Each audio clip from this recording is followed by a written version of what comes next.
Hey guys, welcome back to our second lesson in this educational series. We will continue with vanilla derivatives, vanilla options.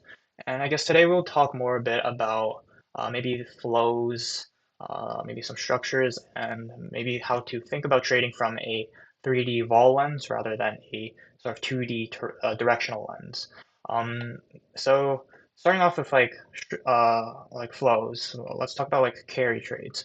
So maybe some of you are familiar with the term carry trade, more specifically in the dollar yen blow up last summer. But carry trade is a very general term, and it pretty much refers to any trade in which you make money when nothing happens. And so what this could look like, it could just basically mean selling volatility, selling gamma, but in this case, let's look at how it applies to a sort of volatility carry through the VIX term structure or the VIX futures curve.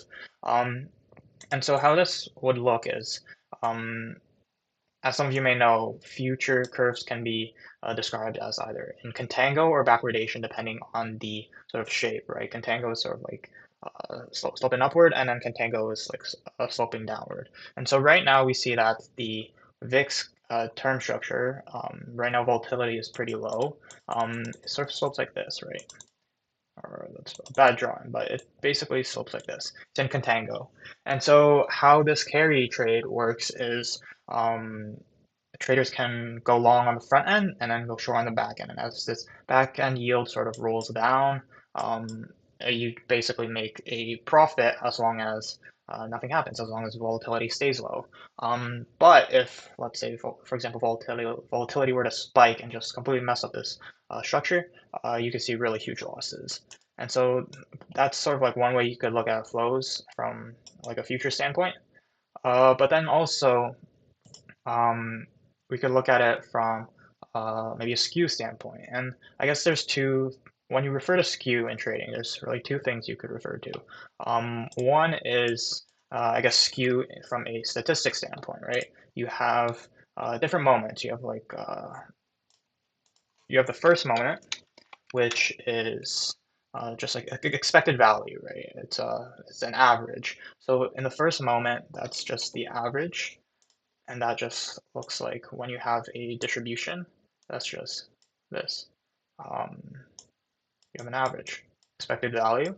But then you can also have a second moment, and the second moment refers to variance.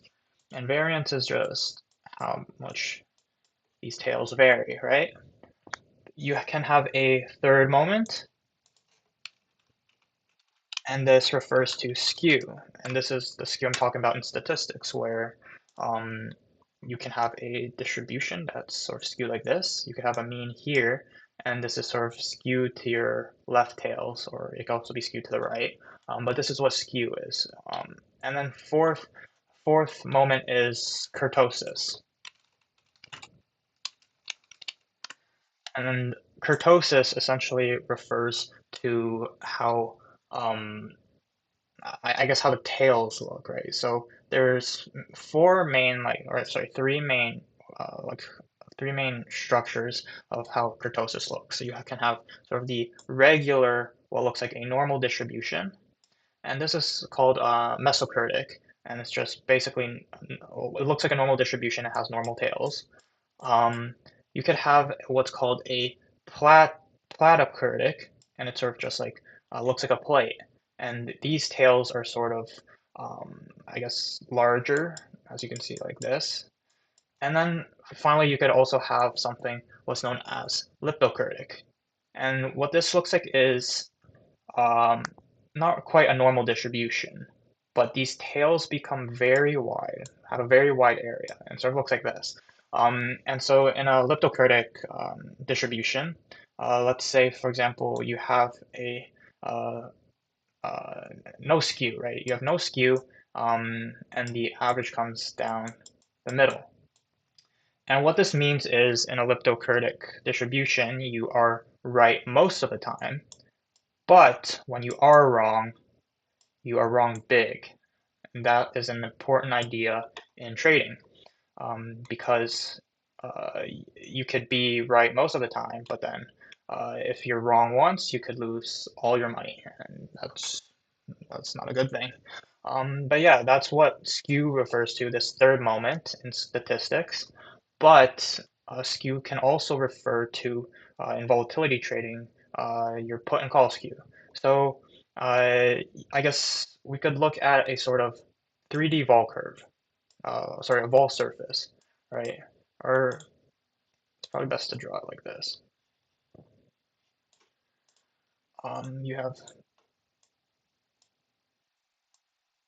You have it like this, and you could sort of think of it like this, right? You have a 3D space. On this axis, you have sort of implied volatility. On this axis, you have your time. And then on this axis, you have your moneyness, right? Your moneyness.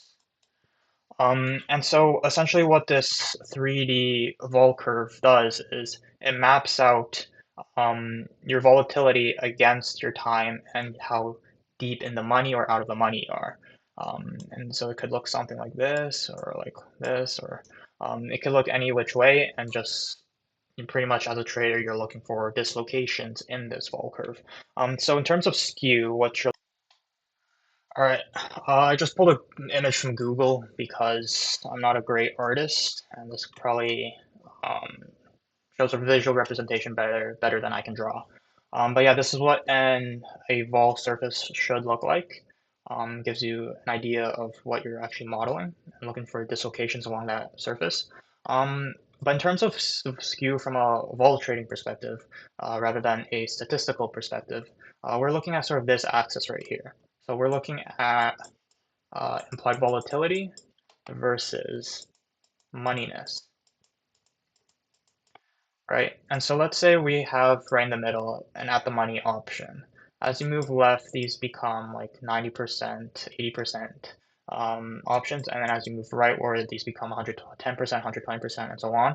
Um, and so normally, what you should have theoretically is an equal number of puts and skews, or sorry, puts and calls. And so there'd be no skew, and you would have what's called a volatility smile, and it's just perfectly symmetrical. However, there is a bias towards puts in equity markets, or most markets in general, because you are looking for downside protection. If stocks are going up, people don't want to lose money, and so there's more demand for puts. Um, and that's just a function of how flows work. But let's say, for example, the market were to crash tomorrow. What would happen? Well, not only would this smile sort of shift upward as implied volatilities rise, but it would actually sort of become a smirk. It looks sort of like this. And this is what's known as a vol smirk. And this is because if the market crashes, the demand for these puts increases at a faster rate than these calls increase. Um, and so that's sort of what's known as as volatility skew. Okay, I think we could also cover a concept known as tenor-weighted vega, and that basically means that the price of options that are further out, so further time out, are high, and so their implied volatilities are also high. But realistically, their sort of reaction to events is less than the shorter dated counterparties. Sorry, shorter dated counterparts. And this makes sense because intuitively, the longer dated options have more time to recover from these events. And so the longer dated options have more vega purely from a technical standpoint when they're actually less volatile in price in practice. So that's sort of what that refers to. Um, but yeah, let's try and apply everything we just learned to a sort of 3D way of thinking, 3D vol lens way of thinking. Um, so let's say, for example, I remember I think there was around 2 or 3 years ago, probably 2.5 years ago, um, there was a big buy order on 150 calls on VIX. And for context, A VIX of like 30 is pretty high. That means volatility in equity markets are pretty high. Um, a 150 VIX is unheard of. I don't think it's happened in the past 20 years, at least since the product's been around. Even the original VIX, what they used to use before the VIX actually came to be, I believe never even reached 150. I believe it reached close to that in 2008, but it did not reach 150. Essentially, what people or what the consensus view on the street was that either this was Biden buying these calls and he was planning on a nuclear war, or it was just someone stupid who was um, buying these, even though there's no possible way that they would ever hit 150. And this is the wrong way of thinking because these calls were pretty far dated. And so when you think of this from a vol perspective, even if we were to, let's say, VIX, I believe at the time was around like 20 something. Let's say VIX goes from 20 something to like 40 something, right? 40 is pretty high, but it's not even close to 150. That risk gets repriced, and then these 150 calls, even though we're not even close to 150, also get repriced.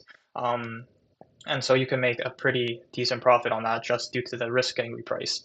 Another example is, let's say you're an overwriter, right? Or you're an underwriter, but let's say you sell an option, and your entire thesis is you're selling an out of the money option because you think there's no way in hell that the price will ever reach that level.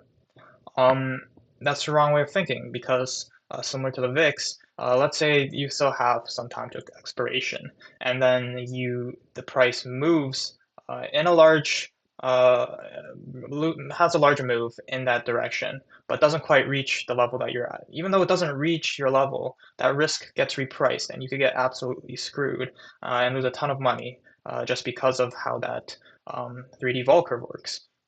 And so that's why you have to sort of get into this habit of thinking of volatility trading in this sort of surface perspective rather than from a 2D directional perspective.